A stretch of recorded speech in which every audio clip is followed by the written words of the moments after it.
Good morning, good afternoon, good evening, wherever you are in the world. Welcome to BWTM Sports.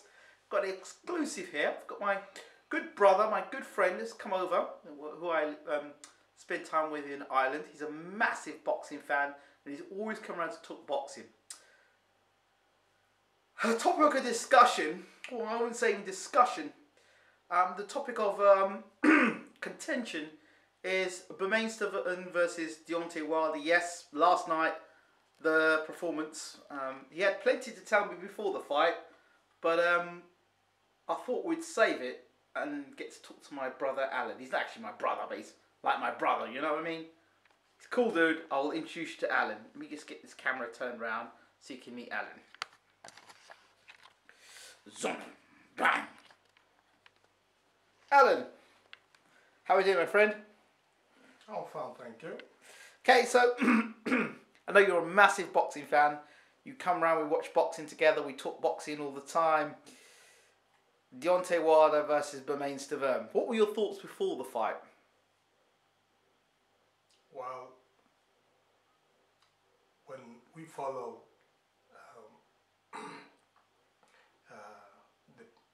the press conference,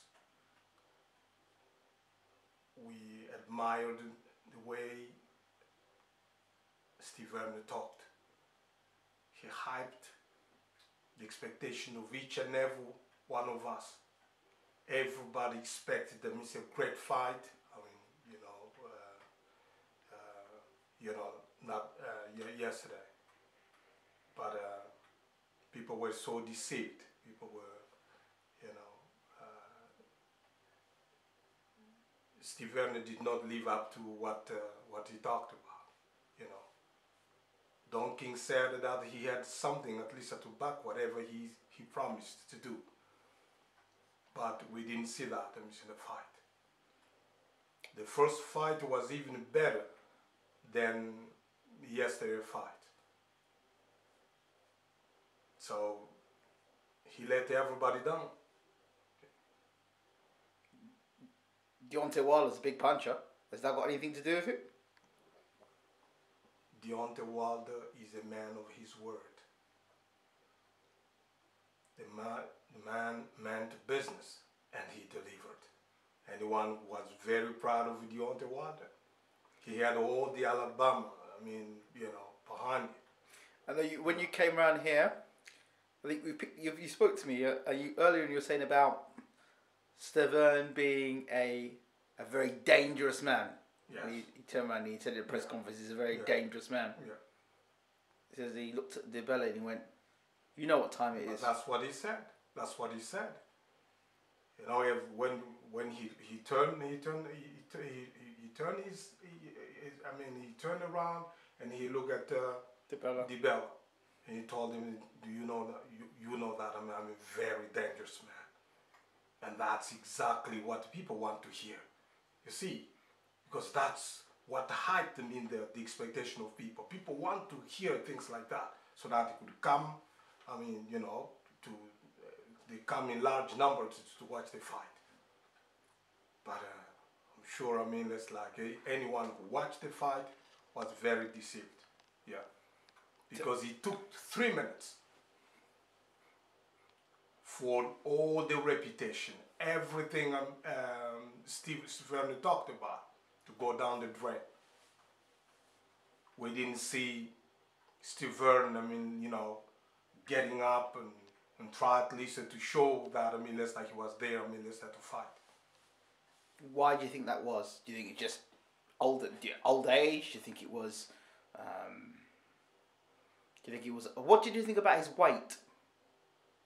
Well, his weight, has got something to do. With his loss, because you see, this is not boxing. Is not about it's a bodybuilding. We've seen, even the last fight. There's AJ versus Carlos Takam. AJ put a lot of weight, and it impacted on his performance during that fight. So to see Stiverne, weighing that, so that much, well, anyone thought, that he he would live up to what he said, but you know that didn't happen. He'd been training for this fight with Wilder for over a year. Was the inactivity too much, or was Wilder just that good? Or is Stiverne, the first fight, did he take too much punishment in the first fight, so that the second fight now, it's ended up, you know, he didn't have much punch resistance? Yeah, it could be, you know, it could be anything. You see, because nobody knows exactly what happened when he lost him during the first fight.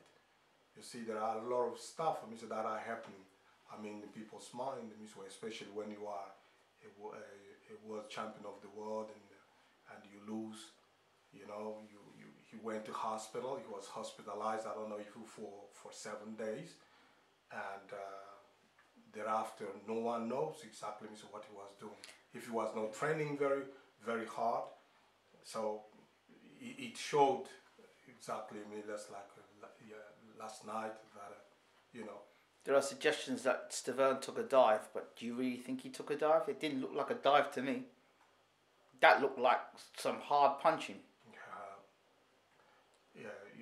We all know that Deontay Wilder is a hard puncher, and you know he punched the hardest, and anyone knows.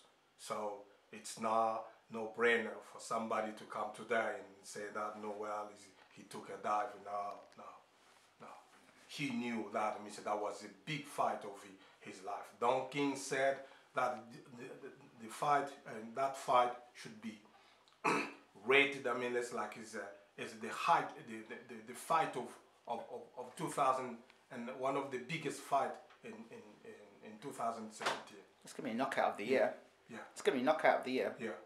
So, but to see Stiverne going after all what he talked about, you see, we saw, I mean, how aggressive he was during the press conference. He impressed the hell out of so many people, and people were very impressed.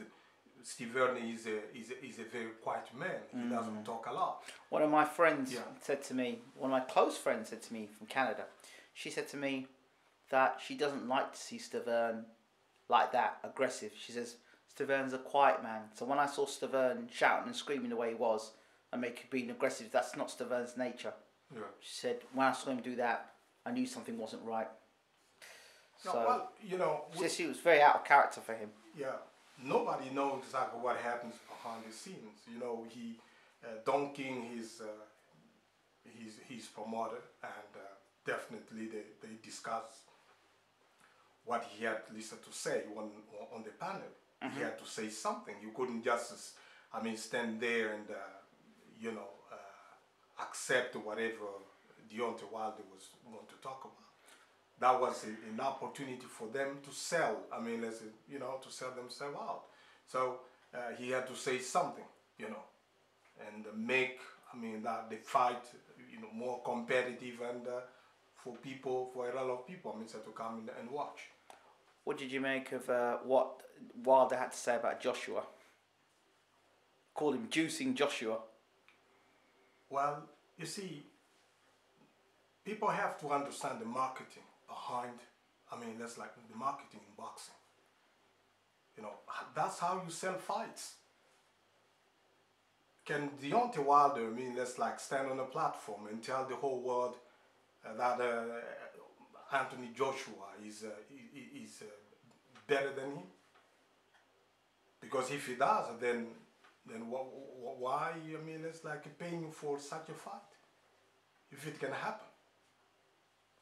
They have at least to trade blows. They have, that's boxing. You know, they have to say something. You know, you go there. You know, you yourself. Yes. You've been a boxer, and you know how hard it is. I mean, it's like you see, a ring is the ultimate test. Place. It's the ultimate test. Yeah. So you don't go there. I mean, try to let your guard down to lower your guard. You have to defend yourself. It's about your reputation that is online. It's you know, your life, your health that is at stake. You know, so you get in there you try to show the whole world what you made of. Yeah. You train very hard as a boxer, and you know, you do the job, you get the job done, and you go home in glory. That's it. And do you think Joshua wants Wilder? For the time being, you know, I wouldn't talk about Mr. Wilder being ducked by AJ. AJ is a great boxer. We respect him because right now the 3 belts are being, held by him. You see, he's the target of all the boxers in the heavyweight division now. Yeah, so he has to know that everybody is after him now. Yeah, and he has to do whatever it takes, at least to stay, at the top. And it won't be that easy because you've got less young ones like this guy here, this young one. The guy who just turned 19. Dubois, Daniel Dubois.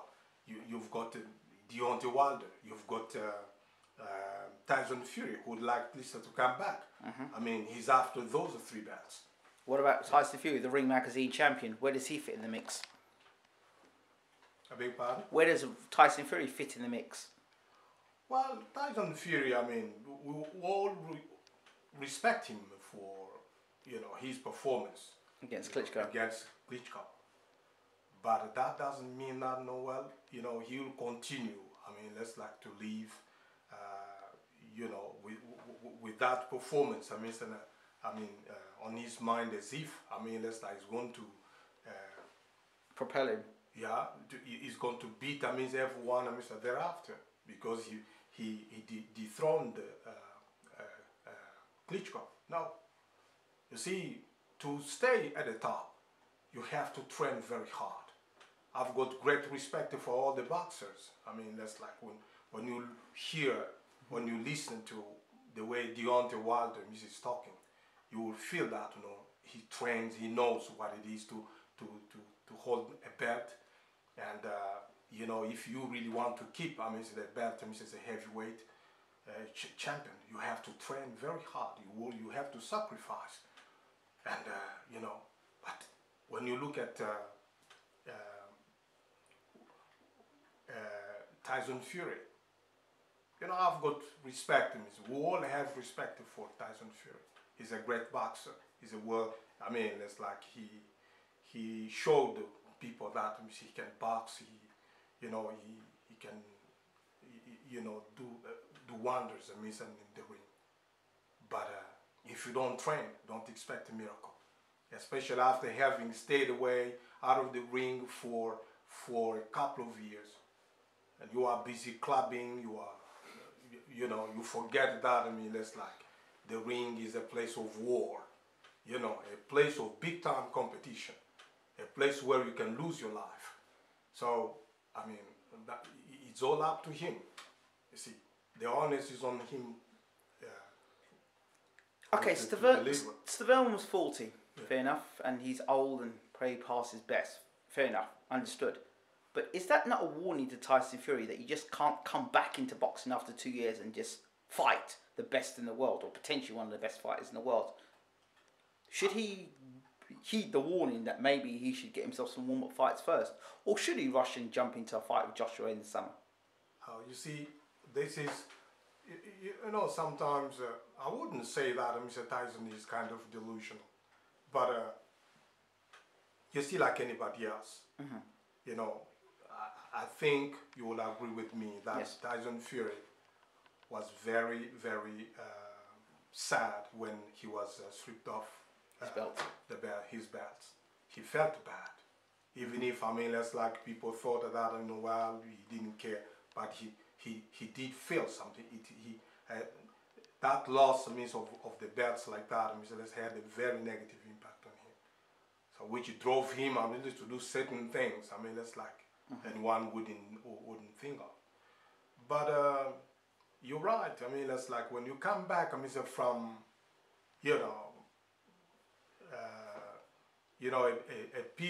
a long period like that of inactivity, you need a warm-up fights. You see, you need to take a couple of guys, maybe 3 or 4 guys. You see, and try to improve. I mean, let's try to get, I mean, to warm up, and so that, I mean, let's say you be ready, you know, to fight, I mean, at the best. What about the Klitschko fight? I mean, the Klitschko fight. Well, it was not the Klitschko fight I'm thinking of, but the Klitschko fight's on my mind. What I was going to ask is, do you think he'll ever get back to what he was like when he fought Klitschko? My concerns are that he'll never be the same fighter that he was when he fought Klitschko. No. You see, for you to be the best, you need to keep the momentum going. You see, that's the reality in boxing. Because if you take some time off, you don't train, you are busy doing some other stuff, and from that time, that period of inactivity, you come straight and you expect to fight the best. Somebody who has been training nearly every single day whilst you were busy vacating to other occupation, you would have a big problem. That AJ, Tyson Fury, knew before is no longer the same person. Because AJ is training very hard, has improved, he has learned from his mistakes, he watches some of his fights together with his coach, and they try at least to make adjustment, and he has to know that, I mean, you know, everyone is working on certain on his weaknesses and to improve, I mean, you know, his performance. The Takam fight, the stoppage. Yeah. What did you think? Well, you know, to be honest, I'm sure, I mean, everybody noticed that. Yeah. AJ is a great boxer. We've got great respect. He's one of the most loved, I mean, boxer in the UK right now. He's at the top. He's the one who is holding all the belts. But to be honest, for somebody to have been given 12 days to train for a big fight like that and perform the way Takam did. Takam did. I mean, he deserved. He lost, of course. I mean, that's no doubt about it. But he gained respect. Everyone in Cardiff will always remember Carlos Takam for that, because he showed his courage. He showed his determination. He was very much determined to dethrone, I mean, it's like the top heavyweight champion of the world. And hadn't the fight been stopped, I'm sure, I mean, people would have seen, I mean, what Takam is all about, what he's really made of. Because we could see AJ tiring, and Carlos was taking, I mean, advantage of that and capitalized, means on AJ fatigue, and to try at least, you know, to put his game plan in practice. Yeah. Finally, Dillian, the body snatcher, White. What do you think of Dillian White? Where does he fit into everything? Well, to be honest, you know, those two guys, AJ and Dillian White, you know, we don't know exactly where their, I mean, feud is coming from or where it started. But to be honest, AJ improved after having been knocked out by Dillian White. So he didn't like it. So he wanted to prove to the world that is the best. And he did that because Dillian White, I mean, he talks a lot, and you know, he thought, I mean, he would continue, I mean, that's like to fight, I mean, that's like the way he did before. But he could see that, I mean, that's like in the ring it was a different gig, because he was dealing with a very different boxer with a very different strategy,